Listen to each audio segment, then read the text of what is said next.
Today is March 26, 2014, and we're interviewing Bob Erickson at the Illinois Veterans Home in Quincy. And Bob, how old are you? 83. Bob is 83 years of age, and you were born when? August 22nd, 1930. My name is Tracy Allgilvers, and I'll be the interviewer. Bob, could you state for the recording what war and branch of service you served in? I was in the United States Marine Corps in the Korean War. Okay, and just so you know, Bob, right up here, you can, anywhere in here if you want to look, that would be great. Oh, okay. What was your rank? Sergeant Where did you serve? at 2nd Marine Division on Camp Lejeune, North Carolina for 2 years. I was the division bugler there. Then I was transferred to Korea in January of 1953, where I was a battalion bugler for the 1st Service Battalion.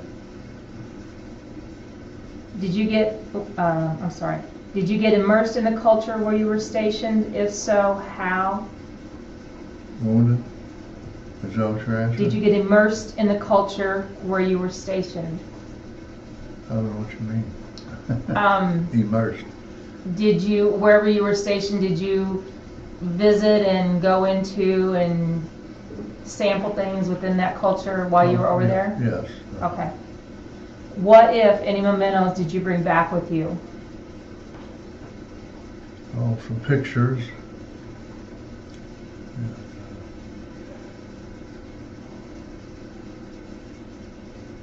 That's about it. About it? I didn't bring anything. What was your job assignment while you were there? I was the battalion bugler. Did you see any combat? Yes. Were there any casualties within your unit? Yeah. Yes. Did you sustain any injuries? No. Were you a prisoner of war? No. Were you awarded any medals or citations, and what did you receive them for? I received the Sigmund Rhee United Nations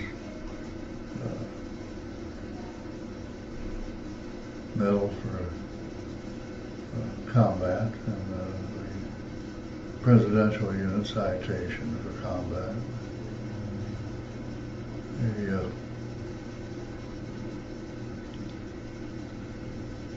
That was all the medals I got. Okay. You know, I had the service medal, Korean service medal, and medals with 2 medals, battle stars. Okay, thank you. Can you share any battle planning with us? Any battle planning? Any battle planning when if you were in battle? What kind of planning you? No, buglers in combat serve as runners, and that's what I was, a battalion runner in combat conditions where if the communications broke down, the radios and what have you, then I would go out as a runner to issue the orders that were given to the outlying units. Okay. How did you get along with officers and fellow soldiers? Good. Did you feel pressure, stress, or anxiety? No. Did you keep a personal diary? Just my letters to my wife. I was married. We had a son born while I was over there. Can you tell me about a couple of your most memorable experiences? Well, I was the bugler that signaled to cease fire at the end of the war. That was my main claim to fame. I was at near Panmunjom, where all the ceasefire talks were being held. And on the morning of July 27, 1953, General Harrison, representing the United States and the UN, met with Kim Il at Panmunjom at 10 o'clock that morning, and they signed the agreement that the fighting would stop at 10 o'clock that night. And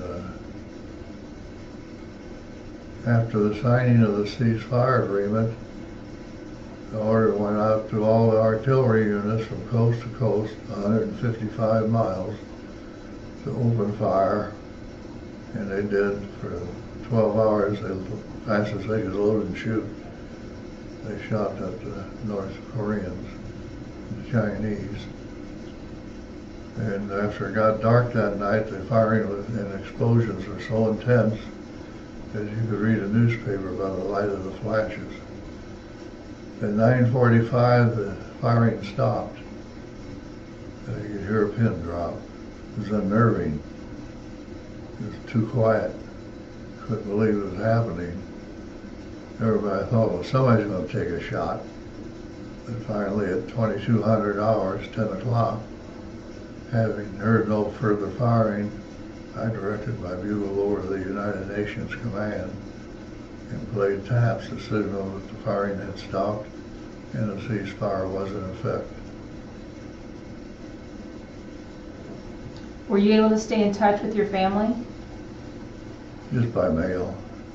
Although I did have a week of R&R in Japan, to Kyoto, and I did go to Osaka and called my wife on an overseas line. And it was 4 o'clock in the afternoon when my call went through, and it was 2 o'clock in the morning here.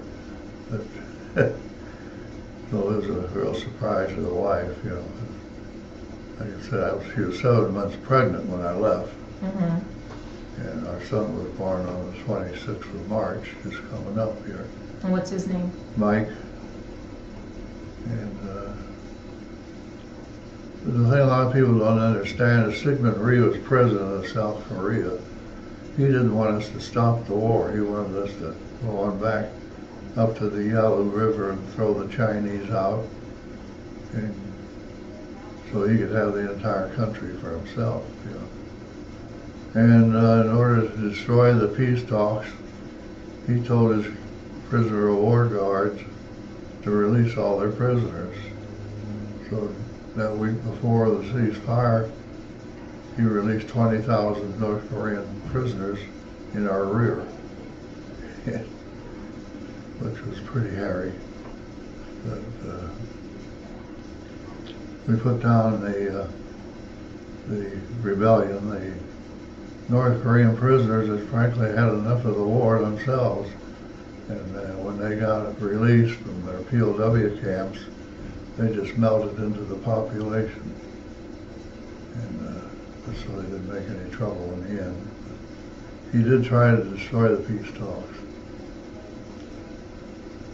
Did you do or have something special for good luck while you were over there?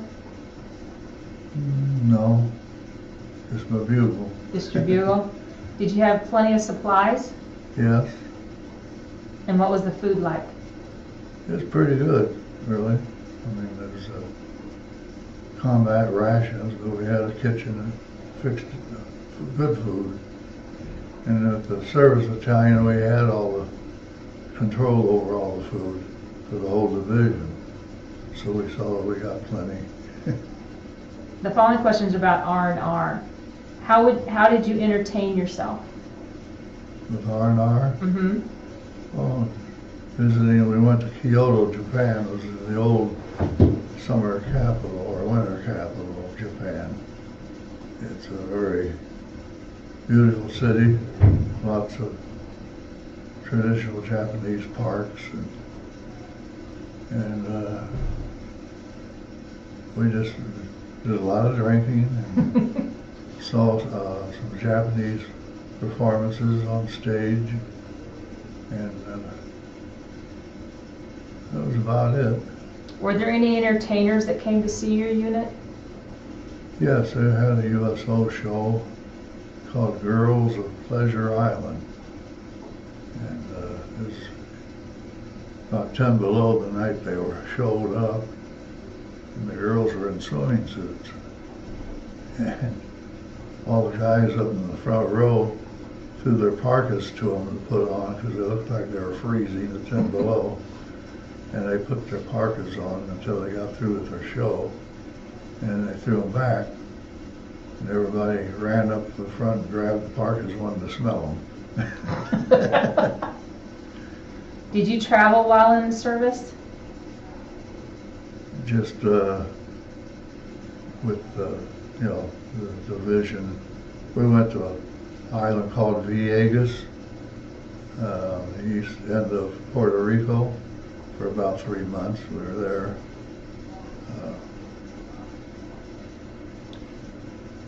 Performing combat conditions, and that was about it, really. I mean, other than being on the base there at Camp Lejeune. The next big city around there, Jacksonville, was an actual town that was associated with the base, but Wilmington, North Carolina, was a much larger town, and we go down there sometimes on the weekends. They had beautiful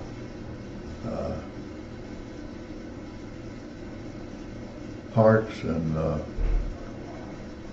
old plantations, and the flowers and the azaleas and rhododendron and were just incredible in the spring. We go down there and drive through the plantations and parks, my wife and I. And, so it was nice. Do you recall any humorous or unusual event that might have occurred while you were on R&R? No, not really. Okay.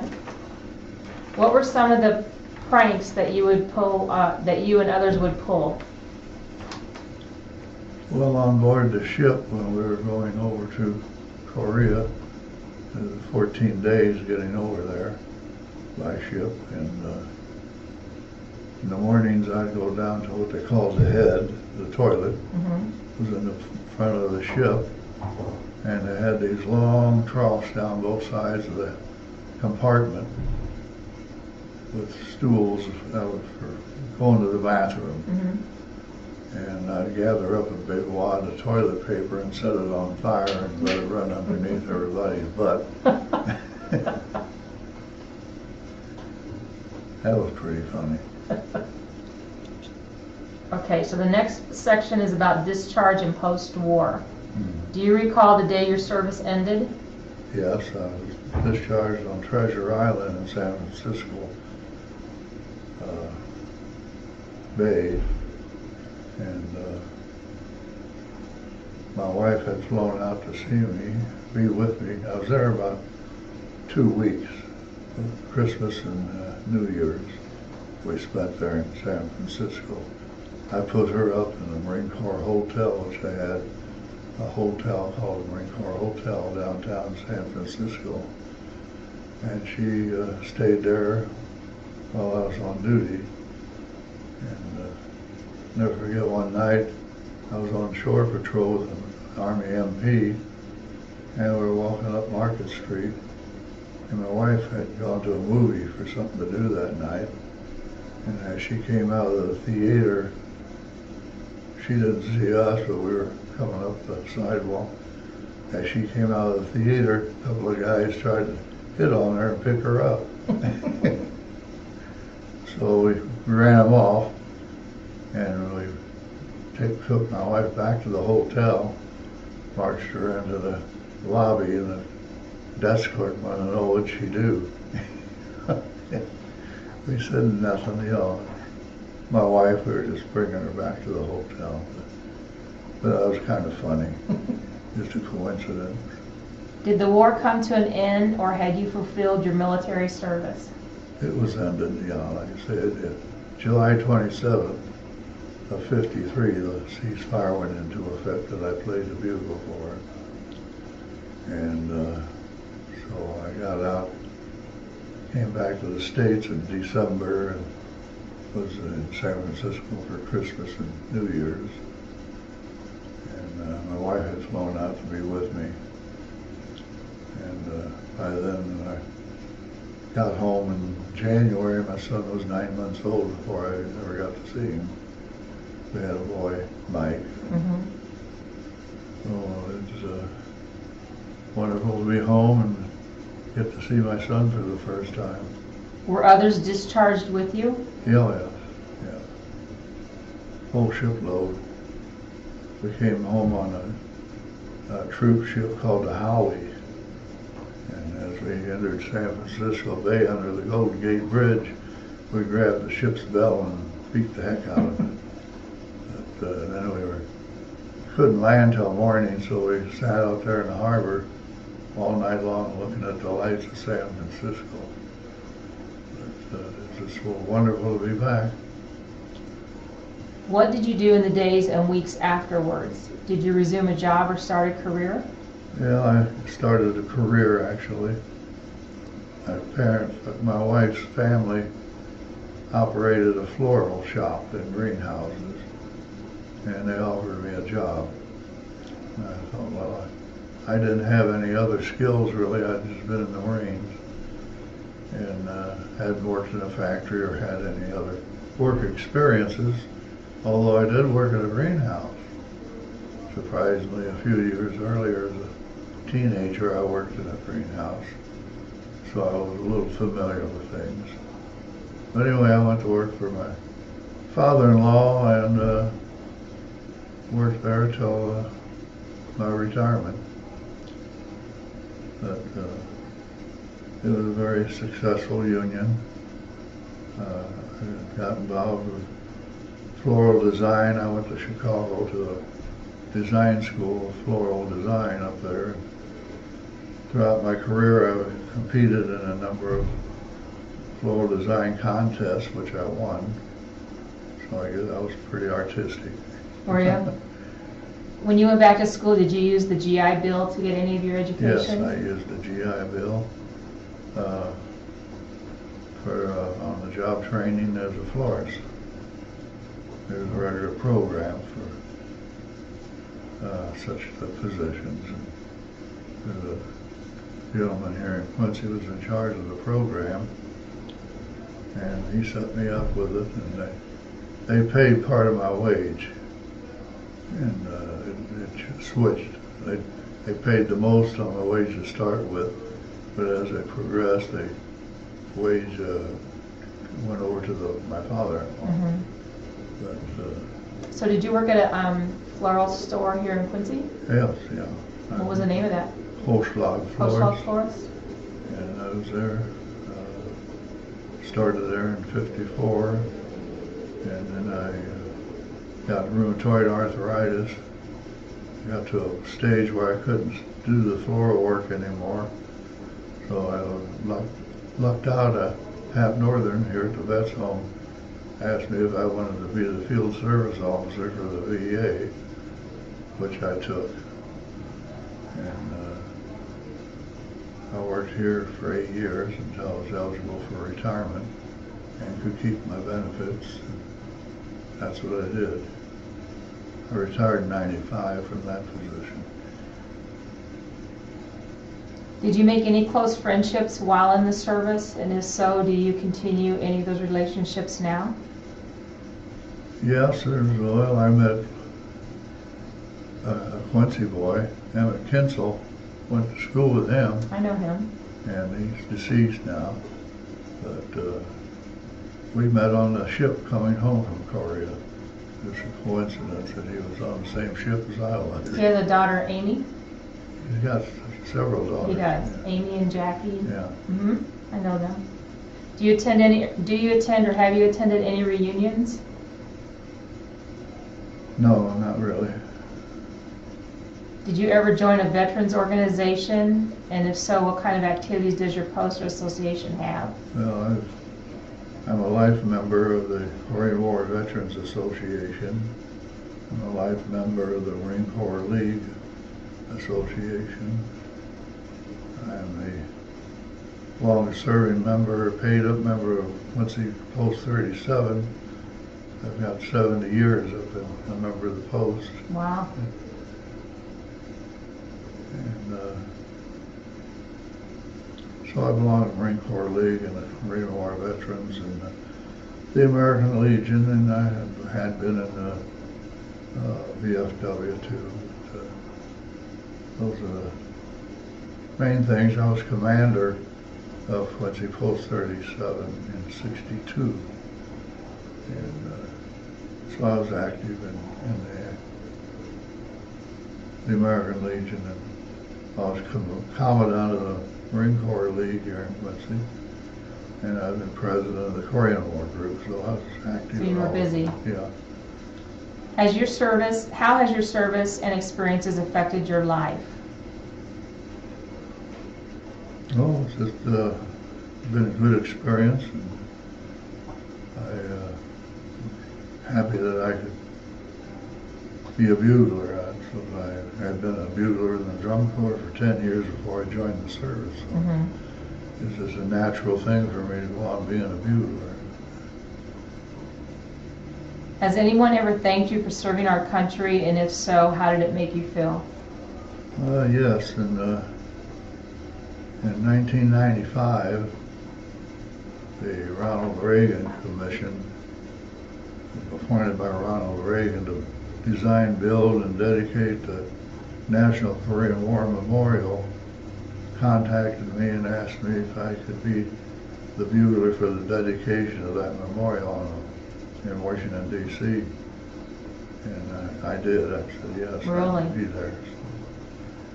So I went to Washington, D.C. and was the official bugler for the dedication of our national memorial. And I've been back to D.C. 3 times. I've played at the Tomb of the Unknown Soldiers, and I got a newspaper clipping in my room with a picture of me standing in front of the State of Illinois Korean War Memorial out at Oak Ridge Cemetery. I dedicated it, was the official bugler for that in 1997 or 8. And of course I dedicated our Korean Memorial here at the Veterans Home. This year, the 60th anniversary, I played for the home here, the bugle. In 2003, the South Korean government invited me back to South Korea and paid my way to be the bugler for the 50th anniversary of the ceasefire that I originally played for. Is that right? Yeah. Wow. Did your wife get to go? Yes. That's awesome. Yeah, it was quite an experience. So I've received a lot of attention. And a number of years ago, they had me come over to Memphis, Missouri, because of my notoriety as a bugler, to play the bugle for the last known Civil War burial. And played the bugle over there for this gentleman. He'd been in storage in Sacramento, California since the Civil War. And they brought him back to Memphis, Missouri when they discovered who he was and where he came from and all that. And they brought him back to Memphis, Missouri, and asked if I would come over and play for his funeral, which was quite interesting. They had a regular Civil War reenactment group were there, and they had 2 Civil War men dressed in uniforms and muskets standing guard at the foot and head of the casket. When we went to the cemetery the day of the burial, they had resurrected a 1860s hearse, horse-drawn hearse with glass windows in it, and horse-drawn, 2 horses, and went out to the cemetery in parade formation. Wow. And according to the grand regulations of the Grand Army of the Republic, I was to stand at the head of the grave and play towards the feet, which I did. But like I say, it was quite a showing. And I've played with the American Legion burial detail now for almost 70 years. And I've played for over 7,000 funerals.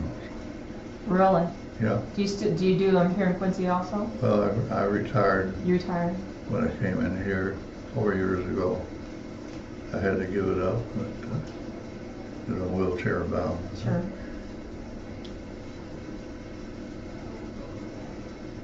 Did your military experience influence your thinking about war or military in general?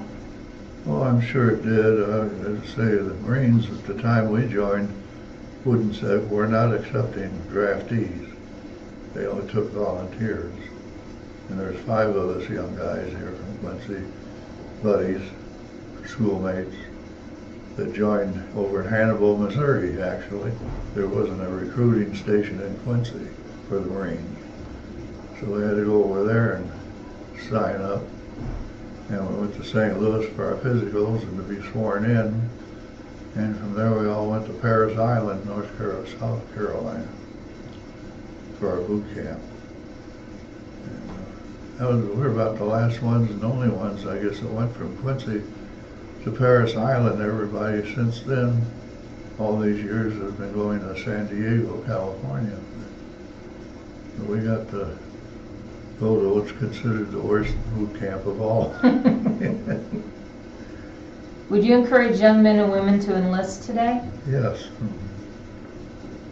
We always said it was the finest program for educating kids, you know, making a man out of them, and women. The women have become a bigger part in the years since the Korean War. They've really opened things up. And I visited Paris Island a few years back, so I'm going to revisit. And you got to see the women training, and then they wear our uniforms and their packs and their rifles. And they do everything the men do. I have a stepdaughter in the Air Force. Yeah, it's impressive. But, when I was in it, the women were strictly clerical. They were always relieving men to go to combat duty and to do the secretarial work, you know. But now they're in the thick of it. So. Is your view of government the same before and after your years of service? Yeah. How do you feel about war, how war is depicted in movies? Oh, well, there's a lot of similarities, but it's not. It could never be the real thing, you know. Sure. What is your opinion of war/history taught in school today? Well, it's pretty pathetic. I don't think it's taught at all. There's a lot of kids don't know where Korea is, and they don't know anything about World War II, other than what happened. There's just no history taught anymore about it. The same way with geography and history. Those 2 subjects are almost ignored in the school system. I think it's terrible. What is the most positive thing you took away from your experience in the service? Well, my pride in doing my performance, and that was recommended for the Bronze Star in Korea. And he got to the adjutant's desk and he said he didn't believe in enlisted men getting medals, so Really? he refused to sign off on it. But, at least I had the honor of being chosen by my company commander. What is the most negative thing Of what? of your experience of being in the service? Not really. I mean, the boot camp was terrible. In those days of 1951, Marine Corps boot camps where it had corporal punishment. They could hit you, and they did. And but other than that, like I say, we're proud that we did it and went through it. Sure. They did beat us. I have one last question, and that is there anything you would like to add that maybe we haven't discussed through this interview, or something you'd like to say? No, only that I'm proud to have served and had the honor to be the Sea Star Bugler. I mean, what more can you ask, you know? And how long have you been here at the Illinois Veterans Home? As a resident, 4 years. 4 years. Well, that's all I have. Is there anything else? No. No? Well, I thank you for doing this. Let me turn this off.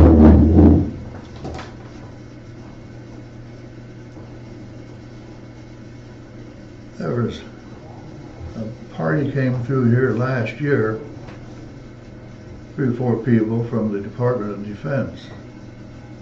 And I did an interview like this with them. Is that right? And I don't know if I suppose they were gonna put that in the Library of Congress. They might, I don't know. Yeah. Well, I want to thank you for doing this. I personally have a father-in-law who just passed away. He was in World War II, and my husband was in the Vietnam War. And we have about 4 kids that are in the Air Force right now, and 1 in the Army going back to Afghanistan for his 5th tour. So Yeah. I appreciate all your service. Yeah, that Afghanistan, that's a big mistake. It is. We're sad that he's going for his 5th time. It's something that should never happen. Yeah. I mean, the Russians got their butts kicked and thrown out. I don't know why we had to go in there, you know. You go back in history, a lot of people have no realization, but the British tried to take over Afghanistan for 100 years. And they couldn't handle it. That Khyber Pass, they called it, was infamous for being a trap for anybody going through there. And like I say, the British were in there for over 100 years and just got their butts kicked. Well, I want to give you a hug. I appreciate you doing this for us, okay? You're welcome. All right. Does that Brenda out there treat you good? Oh yeah, she's wonderful. I know her, so if she does, I'll have to give her a hug if she doesn't. No, she's the best. She's the best? Really, yeah. Okay. All right. Well, let's get you out of here and we'll get on to the next one. I appreciate you doing it again, okay? Can you get turned around enough? Oh yeah. All right. Oh, I said this chair turn on a dime and give you 9 cents change. Well, that's a good thing, I guess. Thank you, sir. Yeah. I got my bugle here. I didn't know. Did you want me to take a picture of that? I brought my camera. All right. Okay, I didn't know that you had it. Let me get a picture of it and then I'll mark it on your paper for you. How about that? Why don't you have him hold it? I'm going to. I'm just Yeah. gonna get my... Wow, that's wonderful.